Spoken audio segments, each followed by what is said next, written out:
This is Matt J Real Estate here. We are here today. We are going to interview Claudio. He's our in-house lender from Gem Mortgage. He's been doing loans for about 4 years now, he said? Yep. 4 years.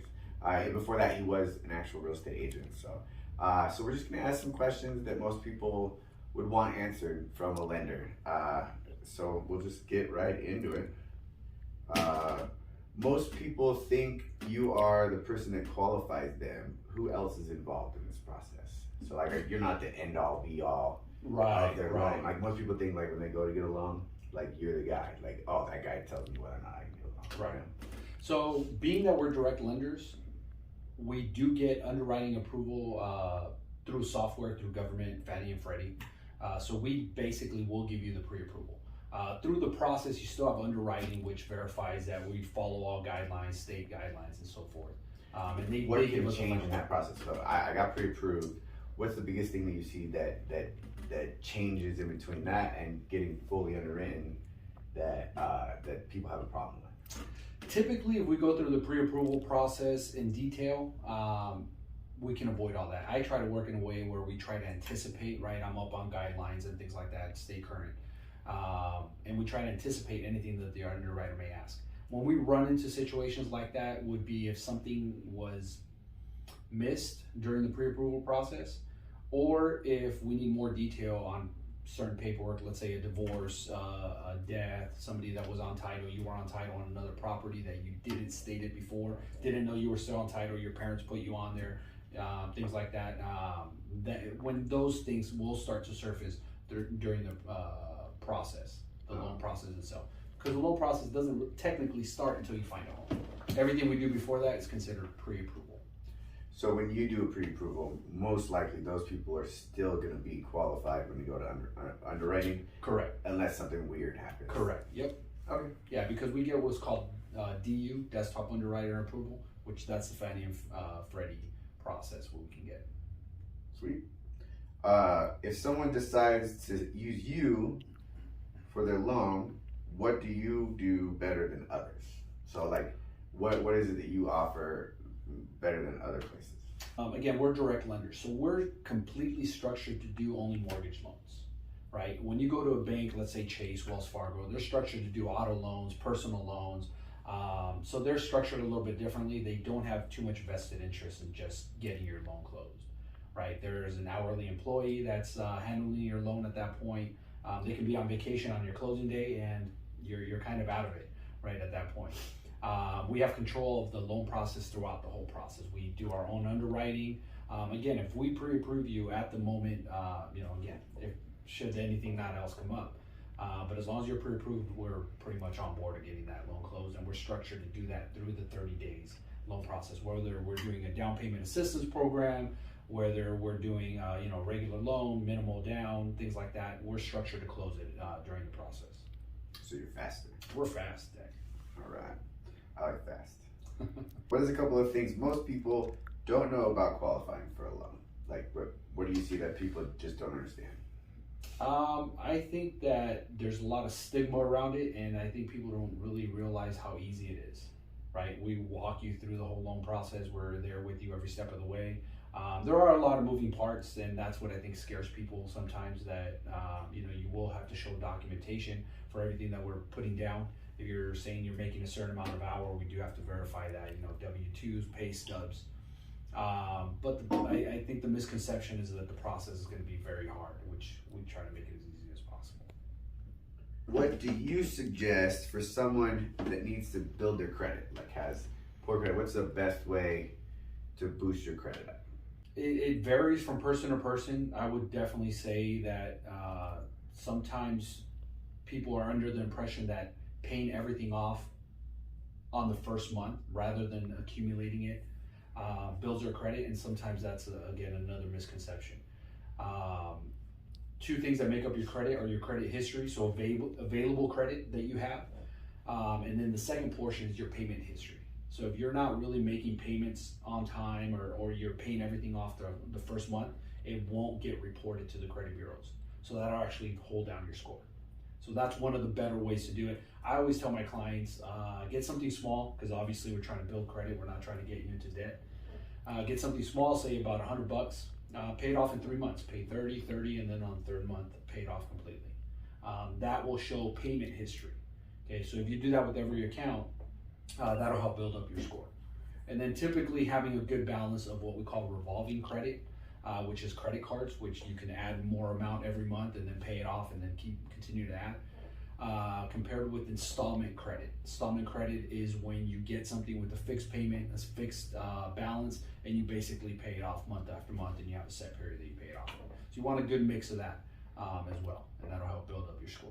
So it's not good just to pay it off, like put stuff on. So you basically, they want you to pay interest on stuff. They want, well, you're applying for a loan that you have to show responsibility to pay for the next 30 years, right? So they want to see some sort of responsibility in you paying off monthly payments and being, accurate with that as well. And they look at your available credit too, so that hurts you as well if you have too much, like you're not using it, but you have it out there, available to you. The credit bureaus have a certain algorithm that creates. They basically compare your credit to everybody else that has credit with the credit bureaus. And based on how they've handled credit in the past and your available credit, that's how they score you. So not always negative, but it could, if you're not using that credit, it's available and you're not using it, it could hurt you. What programs are available for people who don't have a lot of cash on hand, like for down payment? So those type of programs would be either a down payment assistance program, which are typically for first-time home buyers. Are they still going on? Because I've heard they're off, they're on. Well, there's certain programs that come on and off, and that's privately funded in that sense. There's really an organization that's funding it, and once they run out of money, that program is gone. There's other programs which are through the state, or even some through the federal level, which stay continuous. It will all vary. There's grants that they can give you or a gift. The ones that are more prevalent, more constantly available are the silent loans. We call them silent loans basically because you won't need to make a payment. You don't need to do anything with the loan. They accrue very little interest, and they only become due when you either sell the house, you refinance, or at the end of the 30 years. But they never go away? No, they will get, they're recording all the there used to properties. be programs where, like, it was through the city and stuff like that, where if you lived there so long, you wouldn't have to pay it back. Right. That's The last one ran out of money right now in December. So again, they come on and off, so I'm sure we're going to get more programs coming on, but not currently. Okay. Let's see. What was the one you were telling us about, the down payment assistance, the $10,000 or for closing costs, or do they not do that anymore? What's the 2-1 buy down? Yeah. 2-1 buy down. That's not really a down payment assistance program. That's one where the seller can help out to lower the payment. The temporary buy down in the rate, and basically it'll drop 2 percentage points for the first year, 1 percentage point for the second year, and then it'll go back to your regular payment on the third year and beyond. Okay, and where does that money come from? The seller. That would come from the seller. You would get that as a credit and from the seller and use it towards buying down the points, which you could still do on a regular loan. You can get a credit from the seller and permanently buy down the rate as well. But that's more of a technique more than a program in itself. Okay. Yep. What about investors? If you are an investor, what tips do you have for purchasing multiple properties? So depending what stage they are in as investors, typically if you're just starting off. Someone looking to get started investing. Yeah, if you're just starting off, and I would say take advantage of the FHA program and getting your first home, get a multi-unit property, because you can get it with the minimal down 3.5%. Because typically investors, anytime you're investing, they will require 20% down. So the very first step I would suggest to somebody who's young and looking to get and grow their portfolio with homes is get a multi-unit property. On FHA, you would have to live in one of the units. You rent out the other units. Soon after, you're able to either refinance, pull some cash out, use that 20% to buy either your next investment property or your next home, completely rent out the multi-units, and kind of take it from there. There's all kinds of, it all depends on the comfort level of the individual. There's really, like, let's say a 1031 exchange where you're able to sell that property and then upgrade to more rentals, more units, right? And you basically roll over that and you save yourself the taxes on the gains of that multi-units. One good program as well, if you do have the 20% down, is what we call DSCR. DSCR program, which basically, in a nutshell, not to complicate things, it requires 20% down, but the property itself is the one that qualifies. Your income is not taken into account, only your FICO will be. As long as the rental payment on the home covers the mortgage payment, the property qualifies. Do you have to have like a current rental contract already made? Like, do you already have to know the tenant? You just have to know that that house will rent for that price. Correct. Either the property can be rented out and we can use the current rental agreement, or we do market rents. We do a survey of market rents, and then based on those market rents and a new contract, so you have to have somebody that's looking to move into that property already, or get market rents comparables, and then that will get you to qualify. So a lot of people think that you have to have a person ready to rent the house already, but you don't. You can just look at market. I mean, essentially, again, as we guide you, because we're more of advisors, right? So as an advisor, you would say, yeah, start looking for somebody to get them ready. You definitely don't want to get into a property there and then you're carrying over the monthly payments over and over. It's kind of hard though if you're like trying to tell somebody, hey, you want to rent this house, but you're not even really sure if you're going to end up getting it, right? It depends if it's already rented, if it's already an investment type property, if it's bought, if it hasn't been used for an investment, I get where, yeah, it can be a little bit more difficult. But I would start, I mean, usually investors, you have renters, or you're working with property management, you can always contact some property management companies, let them know, I'm about to have a property on the market. Do you have any renters, interested in this area and things like that, and start doing a little bit of research, be ready for it. If I have equity in my home, but not a large income, can I use it to invest, or will I still not qualify? I think you kind of just went over that. You could use that program that you just said. You can, and that would be one option. You would basically refinance that property and have the property itself qualify, right? Which I'm actually working with a client currently on that and guiding them that way. They're in that situation. Outside of that, there is a rule called the ability to repay. So you do have to still qualify and be able to just qualify that you can make those monthly payments within the standards.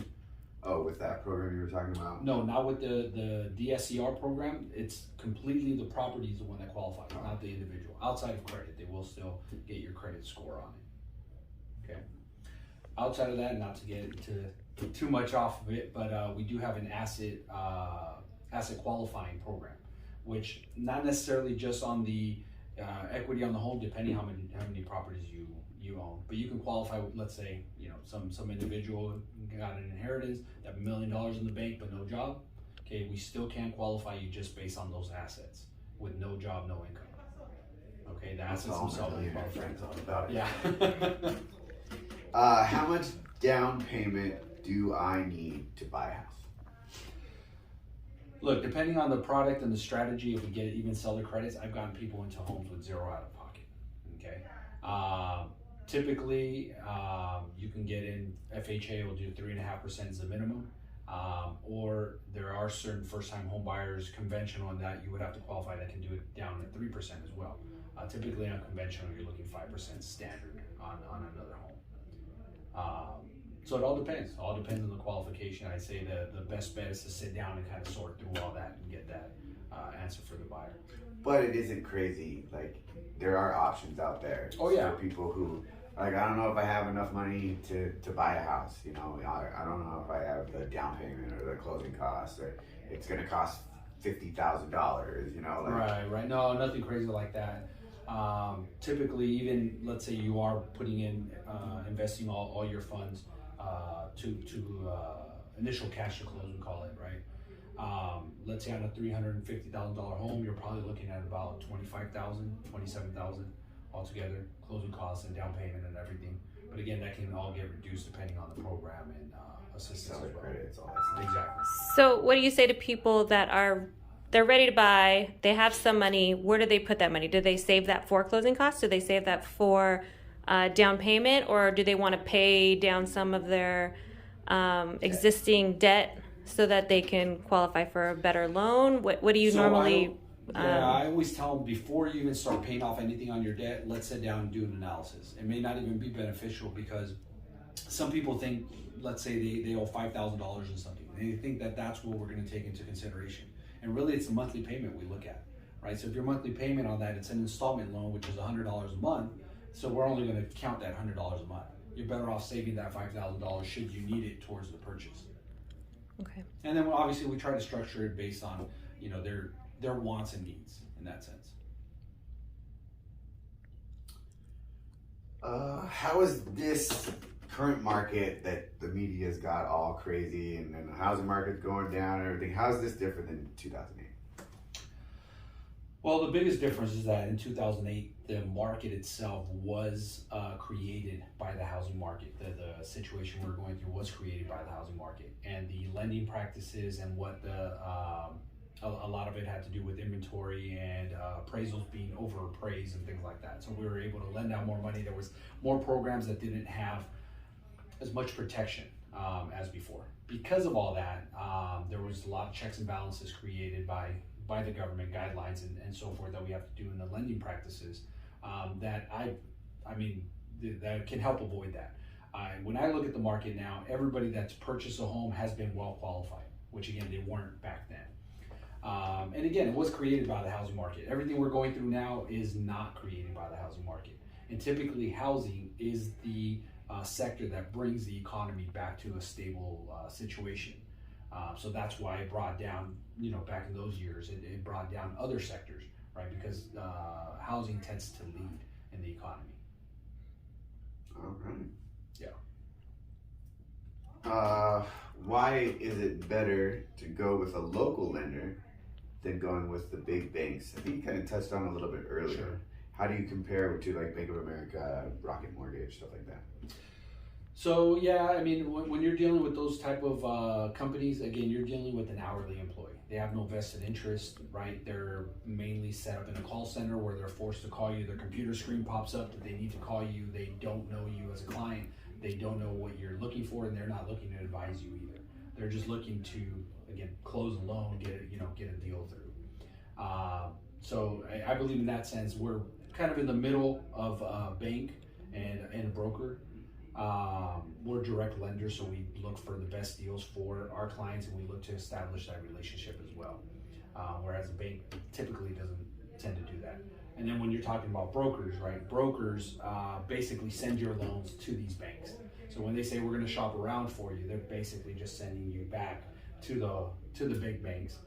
They're getting their piece or their commission off of that, but they really don't have control of your loan at that point. Which again, being direct lenders, we do have control of the loan. Need be, we're the ones that will absorb that and pay the loan ourselves, should that be necessary as well. Does that ever happen? Very rarely. If we do our job right, it should not happen.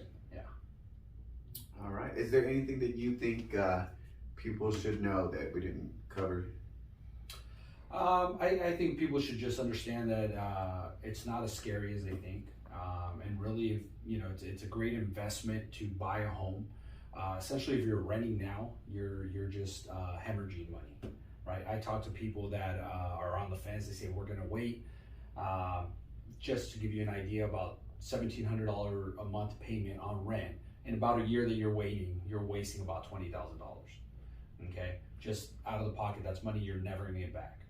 So whether you're seeing cycles within the market, you say, well, I'm going to wait for homes to come down, or I'm going to wait for this to happen. You're still wasting all that money that you're never going to get back, right? Unless you're actually already in a home where you're looking to sell. The market cycles shouldn't be of too much concern at that point, because any ups or downs within the market, you're really not going to realize any of those gains or profits or losses until you actually sell the home. So don't let it be as scary as it may sound sometimes, because I know we use a lot of technical terms. Sit down and go over your actual situation, get that cemented in, and then that way you can at least form a plan, get you to home ownership as quickly as possible, and stop renting, obviously. Sweet. Yeah. So just so everybody knows, everybody seems to think that sometimes the lender or he's the bank guy or whatever, he's the bad guy. His job is to help you get the loan. I'm the bad guy? Really? Sometimes, man. Sometimes. I mean, you have to deliver the bad news. Right. And you're the one that goes through all their stuff, and then, couples fight because they're going through all this stuff, So sometimes you get the bad rap, Sure. So I want everybody to know that his job is to be there for you, help you get qualified, let you know what you need to do. Might not always be the thing you want to hear, but you know, he's going to tell you straight, you know, how to make sure that you get into the home that you want, and how to get there with the least amount of down payment or the least amount of closing costs and all that stuff. So he's not the bad guy. Appreciate that. Thanks for sitting down and talking with me.